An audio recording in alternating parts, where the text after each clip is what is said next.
balik. Akil balik ini saya bahasnya lebih banyak dari sisi psikologisnya aja ya. Dari sisi agama bisa dilihat banyak ceramah yang bagus. Kalau dari sisi psikologis kan, kalau di psikologi sendiri masa akil balik itu disebutnya masa remaja. Nah, Bisa masa ini remaja kasih. ini sebenarnya dalam parenting Islam itu sering dibahas atau sering menjadi kontroversi. Dikatakan bahwa dalam dalam Islam itu tidak ada masa remaja. Jadi dari masa anak-anak itu langsung memasuki masa dewasa. Nah, ini tapi kalau di psikologi kita bahas ada masa remaja. Remaja itu bahasa Inggrisnya kan adolescent.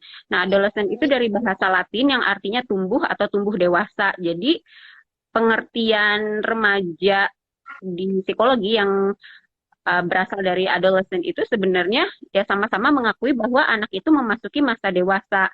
Hanya pada masa dewasa masa remaja ini sebagai masa transisi karena dari masa anak-anak menuju dewasa itu masih ada tanggung jawab yang belum sepenuhnya kita berikan kepada anak gitu. Masih anak itu dalam tanggung jawab orang tuanya. Jadi masa remaja itu dianggap berakhir ketika anak sudah lepas dari otoritas orang tua.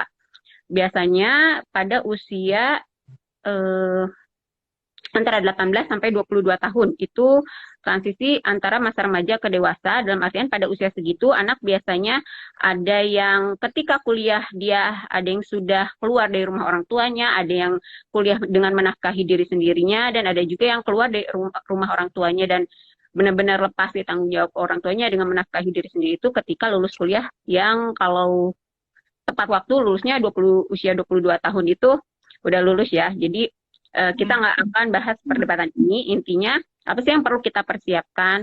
Nah, di masa remaja ini kan seperti semua udah diketahui, anak-anak itu mengalami pubertas. Pubertas itu ada perubahan hormonal. Nah, perubahan hormonal ini seringkali mempengaruhi juga tentunya ya seperti kita kita yang para ibu-ibu alami juga ketika menstruasi, ketika nifas, ada ketidakstabilan hormon yang mempengaruhi sensitivitas emosi kita. Nah, jadi salah satu yang perlu kita persiapkan di masa pra-akil balik ini adalah keterampilan anak untuk meregulasi emosi. Kenapa?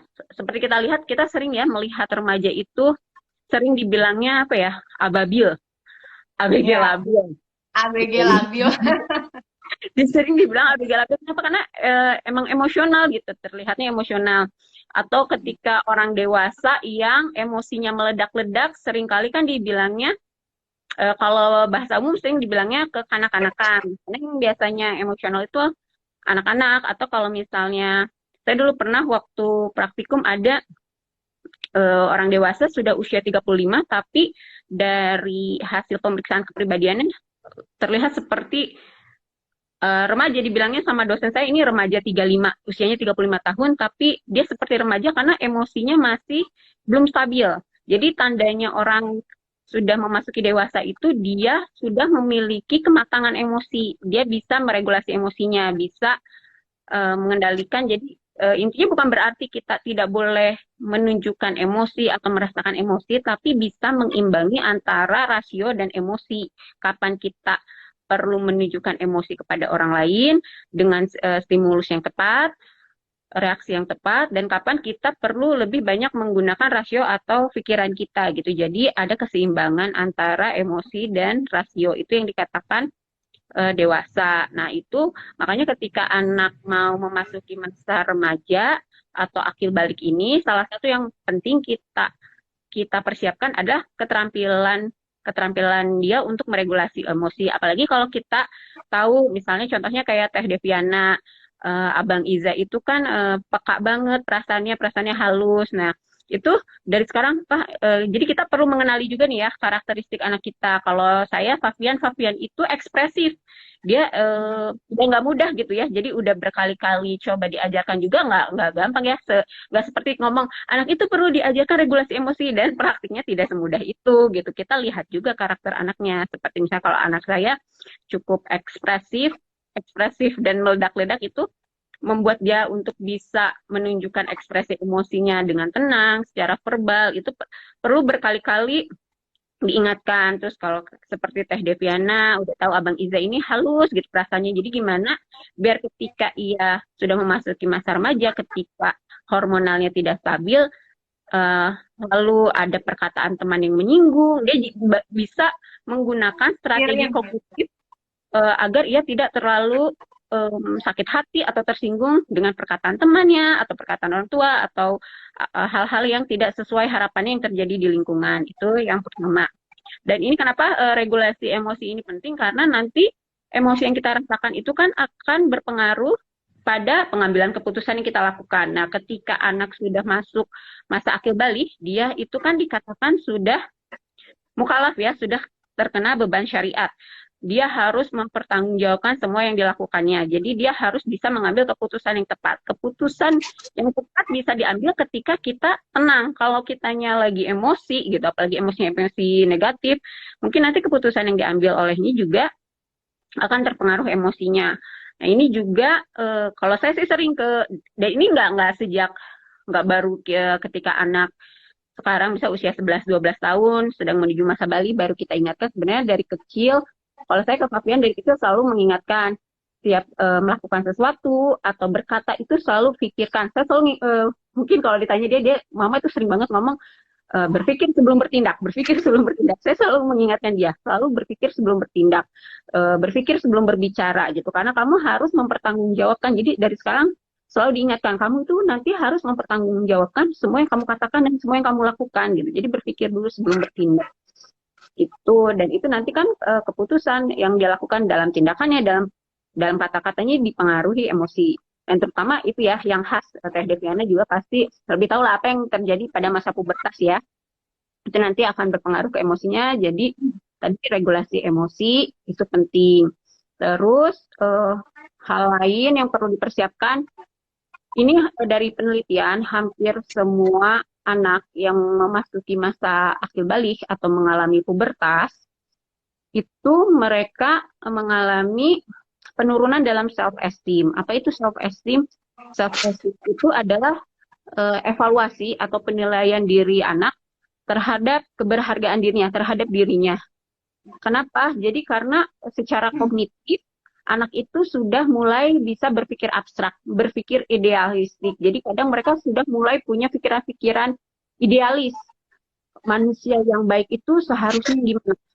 Gitu. Anak yang baik itu seharusnya gimana? Terus mereka mulai menilai, membandingkan dengan dirinya, apakah saya seperti itu gitu. Jadi kebanyakan merasakan adanya kesenjangan karena kemampuan berpikirnya sudah lebih tinggi ya. Mereka sudah lebih bisa menilai adanya kesenjangan antara diri idealistik yang mereka bayangkan orang yang idealis itu seperti ini dengan kondisi aktual mereka gitu. Semakin jauh kesenjangan itu, semakin rendah itunya self esteemnya, tapi semakin mendekati kondisi aktual mereka dengan diri ideal mereka, maka akan semakin tinggi self esteemnya. Nah, self esteem ini kenapa sih penting? Self esteem itu kan perasaan kita tentang keberhargaan diri kita, merasa bahwa oh saya ini anak yang baik, saya ini anak yang berguna. Bayangin kalau misalnya anak ngerasa ah aku mah nggak berguna, aku mah bukan siapa-siapa, dia kan jadi merasa rendah diri yang akhirnya kalau dia nggak bisa meregulasi emosi bisa jatuhnya ke depresi juga gitu. Dan ini juga sebenarnya kalau yang masalah self esteem ini juga sangat dipengaruhi oleh perubahan fisik anak. Kembali lagi tadi pubertas dengan perubahan fisik. Kenapa? Terutama ini pada anak perempuan. Cuma anak kita laki-laki ya semua. Tapi ini dari penelitian anak perempuan menunjukkan penurunan self esteem yang lebih besar dibanding anak laki-laki. Kenapa? Karena ketika pubertas itu kan terjadi perubahan lemak tubuh yang mempengaruhi bentuk tubuh.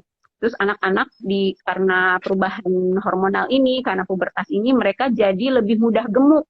Sedangkan di usia remaja mereka itu kan mulai ada, karena perubahan hormonal, mulai ada perhatian lebih terhadap bentuk tubuh mereka, mulai ada perhatian terhadap lawan jenis, mulai ada keinginan untuk, sebenarnya nggak harus selalu dinilai menarik itu oleh lawan jenis ya, tetapi sesama perempuan tuh kita juga pengen dinilainya tuh cantik, terus dinilai punya tubuh bagus gitu. Terus mulai anak-anak itu suka membandingkan dirinya dengan teman sebayanya.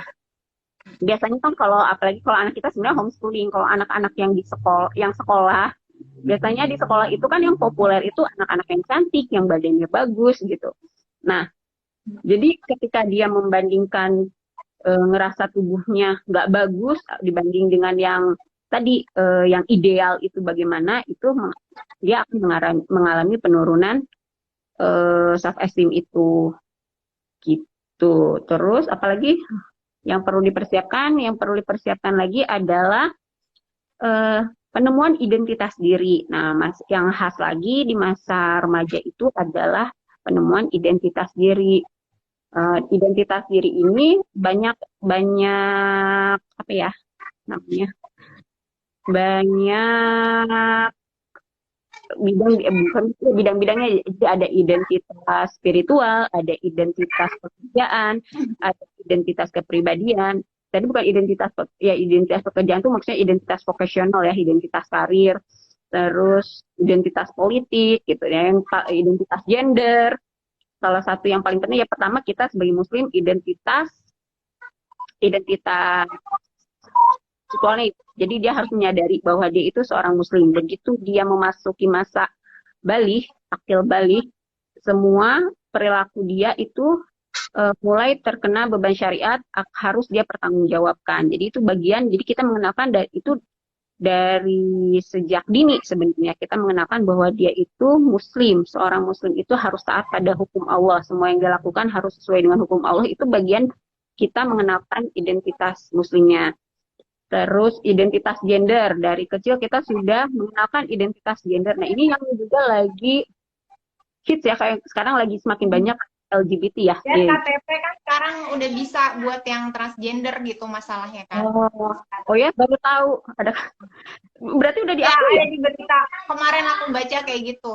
Jadi gimana sih? Terus Nah, itu identitas gender. Nah, ini sebenarnya persiapan kalau dulu waktu aku masih suka ngisi di TK-TK, sebenarnya aku suka masih tahu kan kebanyakan orang tua suka mulai memiliki masalah dengan anak-anaknya itu ketika anak-anak udah di masa remaja ya. Dan sebenarnya pencegahannya itu sudah dimulai sejak dini, sejak anak usia prasekolah. Di usia prasekolah itu adalah masa penanaman nilai-nilai kepada anak, masa anak mulai internalisasi nilai-nilai. Jadi nggak bisa tuh udah remaja terus ujuk-ujuk orang tuanya khawatir anaknya terpengaruh teman yang misalnya merokok, narkoba, pergaulan bebas, terus baru ketika remaja dimasukkan nilainya. Itu internalisasi nilai-nilai itu sebaiknya sudah jauh sejak anak usia prasekolah kita sudah mengenalkan, internalisasi. Jadi usia 5-6 tahun itu masanya anak mengidentifikasikan nilai yang dipegang oleh orang tua. Di situ kita memasukkan value-value apa sih yang ingin kita masukkan ke dalam diri anak. Dan nanti usia 10 tahun itu biasanya udah si anak secara, kalau usia 5-6 tahun itu dia mulai mengenalkan, terus tapi kontrolnya masih di luar diri dia. Masih jadi orang tua kalau anaknya baik dapat reward, kalau misalnya anaknya melakukan kesalahan mungkin nanti ada punishment-nya. Nah, kalau misalnya mulai usia 10 tahun, dia itu udah memang terinternalisasi benar sama dia, dan ketika dia melakukan kesalahan, dia tuh udah merasa bersalah. Jadi udah mulai kontrolnya juga internal dari diri dia. Kalau misalnya dari kecil sudah kita tanamkan nilai itu. Nah, jadi itu kalau misalnya kita mau, kan pasti kekhawatirannya itu tadi yang identitas gender. Jadi dari kecil kita sudah kayak misalnya ngajarin sholat, itu kan udah bagian dari pengenalan. Selain identitas spiritual, identitas gender juga ya, laki-laki sholat